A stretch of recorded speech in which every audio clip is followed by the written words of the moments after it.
11ஆம் அதிகாரம் 1ஆம் வசனம் முதல் 31ஆம் வசனம் வரை.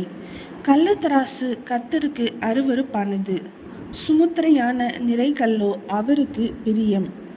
அகந்தை வந்தால் இலட்சியம் வரும், தாழ்ந்த சிந்தையுள்ளவர்களிடத்தில் ஞானம் உண்டு. செம்மையானவர்களுடைய உத்தமம் அவர்களை நடத்தும், துரோகிகளின் மாறுபாடோ அவர்களை பாழாக்கும். கோபாக்கினை நாளில் ஐஸ்வர்யம் உதவாது, நீதியோ மரணத்துக்கு தப்புவிக்கும். உத்தமனுடைய நீதி அவன் வழியை செம்மைப்படுத்தும், துன்மார்க்கனோ தன் துன்மார்க்கத்தினால் விழுவான். செம்மையானவருடைய நீதி அவர்களை தப்புவிக்கும், துரோகிகளோ தங்கள் தீவினையிலே பிடிபடுவார்கள்.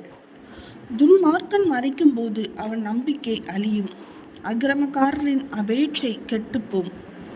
நீதிமான் இக்கட்டினின்று விடுவிக்கப்படுவான், அவன் இருந்த இடத்திலே துன்மார்க்கன் வருவான்.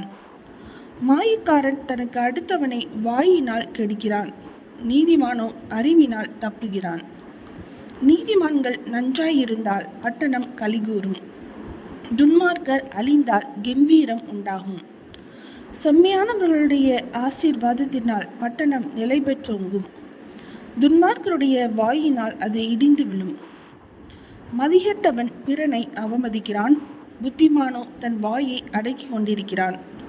புறங்கூறி திரிகிறவன் இரகசியத்தை வெளிப்படுத்துகிறான், ஆவியில் உண்மையுள்ளவனோ காரியத்தை அடக்குகிறான்.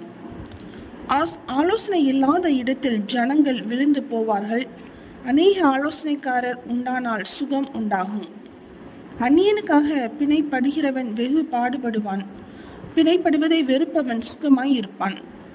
நல்லொழுக்கமுள்ள ஸ்திரீ மானத்தை காப்பாள், பராக்கிரமசாலிகள் ஐஸ்வர்யத்தை காப்பார்கள்.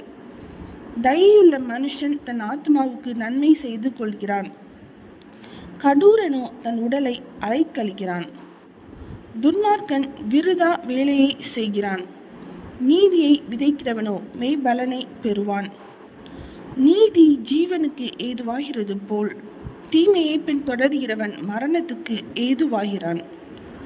மாறுபாடுள்ள இருதயமுடையவர்கள் கர்த்தருக்கு அருவருப்பானவர்கள், உத்தம மார்க்கத்தாரோ அவருக்கு பிரியமானவர்கள்.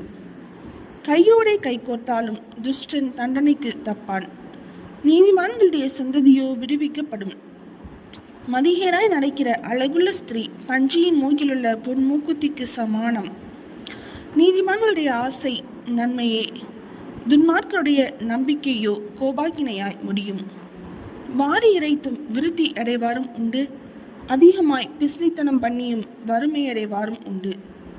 உதார குணமுள்ள ஆத்மா செழிக்கும், எவன் தண்ணீர் பாய்ச்சுகிறானோ அவனுக்கு தண்ணீர் பாய்ச்சப்படும். தானியத்தை கட்டி வைக்கிறவனை ஜனங்கள் சபிப்பார்கள், விற்கிறவனுடைய தலையின் மேல் ஆசீர்வாதம் தங்கும். நன்மையை ஜாக்கிரதையுடன் தேடுகிறவன் தயையை பெறுவான், தீமையை தேடுகிறவனுக்கோ தீமையே வரும். தன் ஐஸ்வர்யத்தை நம்புகிறவன் விழுவான், நீதிமான்களோ துளிரை போலே தலைப்பார்கள். தன் வீட்டை கலைக்கிறவன் காற்றை சுதந்தரிப்பான், மூடன் ஞானமுள்ளவனுக்கு அடிமையாவான். நீதிமானுடைய பலன் ஜீவ விருட்சம், ஆத்மாக்களை ஆதாயப்படுத்திக் கொள்கிறவன் ஞானமுள்ளவன். இதோ நீதிமானுக்கு பூமியில் சரி கட்டப்படுமே, துன்மார்க்கனுக்கும் பாவிக்கும் எத்தனை அதிகம். நீதிமொழிகள் 11ஆம் அதிகாரம் முடிந்தது.